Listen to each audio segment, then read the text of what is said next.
धनंजय मुंडेंचे निकटवर्ती असा दावा अंजली दमानी यांनी पत्रकार परिषदेमध्ये केलेला आहे। जगमित्र शुगर नावाची कंपनी, ज्यामध्ये राजेंद्र पोपट घनवट या कंपनीमध्ये डायरेक्टर असून ते धनंजय मुंडेंचे निकटवर्ती असल्याचा आरोप केला आहे। शेतकऱ्याला छळून कवडी मोलाच्या दराने जमिनी घेतल्या, जे शेतकरी त्यांच्या विरोधात लढले त्यांच्यावरती गुन्हे दाखल केलेत असा आरोप सुद्धा त्यांनी केला आहे।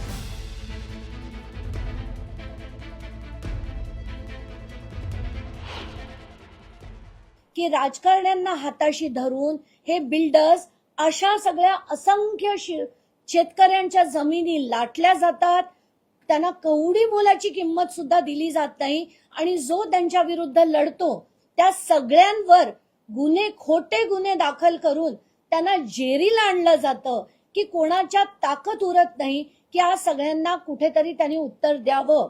तर पोपटलाल घनवट यांना माझं आव्हान आहे, तुम्हाला हवे तेवढे तुम्ही माझ्यावर गुन्हे दाखल करायचे, गुन्हे तर तुम्ही करू शकत नाही, पण तुम्ही मानहानीचे किंवा कशाचे जे करायचे तुम्ही हव्या तेवढ्या केसेस करा। मी बावनकुळेंना या सगळ्या लोकांना त्यांच्याकडे पाठवणार आहेत, ज्यांच्या सगळ्या जमिनीच्या व्यवहाराची पुन्हा चौकशी करून योग्य तो निर्णय घेतला गेला पाहिजे आणि अशा जे बिल्डर्स आहेत जे असे लाटण्याचा प्रयत्न करतात त्यांची राजकीय ताकद वापरून, तर त्यांच्यावर कारवाई सक्त झाली पाहिजे अशी माझी मागणी आहे। एवढंच नाही तर धनंजय मुंडे आणि यांचा काय काय संबंध आहे, कसे कसे व्यवहार आहेत, आर्थिक व्यवहार किती आहेत, या सगळ्या गोष्टीची चौकशी झाली पाहिजे अशी देखील माझी मागणी आहे। पोपट मारुती घनवट याची इतकी मोठी टोळी आहे गुंडांची, किती टोळी आहे ना, त्यांच्या टोळीतलाच पोपट घनवट माणूस उभा करतो जमीन घ्यायला। ताई पोपट घनवट समोर येत नाही, त्याच्या टोळीतला माणूस उभा करतो, त्याच्या नावावर करतो, मग स्वतःच्या नावावर करून घेतो। ज्या वेळेस आमच्या सारख्यांवर गुन्हे दाखल करतो त्यावेळेस त्याची मुलगी, त्याचा पोपट घनवटचा मुलगी आणि जावई डॉक्टर आहे ताई, मग त्याला आहे ना सोपं कसं पडतं पोपट घनवटला, आमच्यावर गुन्हा दाखल केला की त्याला खोटं सर्टिफिकेट लगेच मिळून जातं दवाखान्याचं, कारण त्याची मुलगी डॉक्टर आहे म्हणून।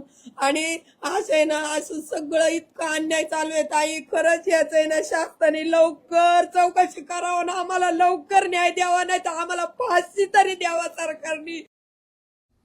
यानंतर एक महत्त्वाची अपडेट येते। बीड जिल्हा कारागृहात झालेल्या मारहाणीच्या घटनेनंतर अक्षय आठवले, मनीष क्षीरसागर आणि ओमकार सवाई यांना नाशिकच्या कारागृहात हलवलेलं आहे। सोमवारी सकाळी बीड जिल्हा कारागृहात मारहाणीची घटना घडली होती आणि मारहाणीच्या घटनेनंतर महादेव गीतेसह इतर चौघांना संभाजीनगर इथल्या हर्सुल कारागृहामध्ये हलवण्यात आलेलं होतं। आज अक्षय आठवलेसह इतर दोघांना नाशिक कारागृहात पाठवण्यात आलं आहे।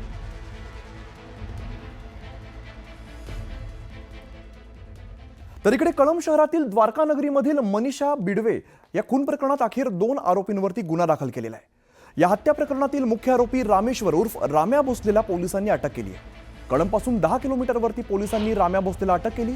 काल रात्रीच पोलिसांनी हत्येचा गुन्हा दाखल केलेला होता आणि यामधील उस्मान सय्यद या आरोपीला यापूर्वीच अटक करण्यात आलेली होती। दोन्ही आरोपी बीड जिल्ह्यातील केज तालुक्यातील रहिवासी असल्याची माहिती समोर येते।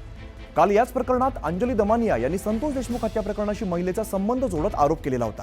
तर अनैतिक संबंधातून खून झाल्याची पोलिसांनी प्राथमिक जी माहिती आहे ती दिलेली आहे। मनीषा बिडवे हत्येच्या आरोपीने कबुली दिल्याचं पोलिसांनी सांगितलंय। तर पैशाची मागणी आणि अनैतिक संबंधातून रागाच्या भरात खून झाल्याचा आरोपींनी पोलिसांसमोर कबूल केलाय।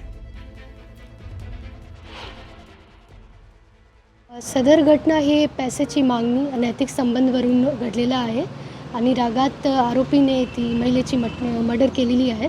गुन्हा दाखल आहेत आणि तपास पोलीस निरीक्षक करत आहेत आणि दोन्ही आरोपीला ताब्यात घेतले आहेत।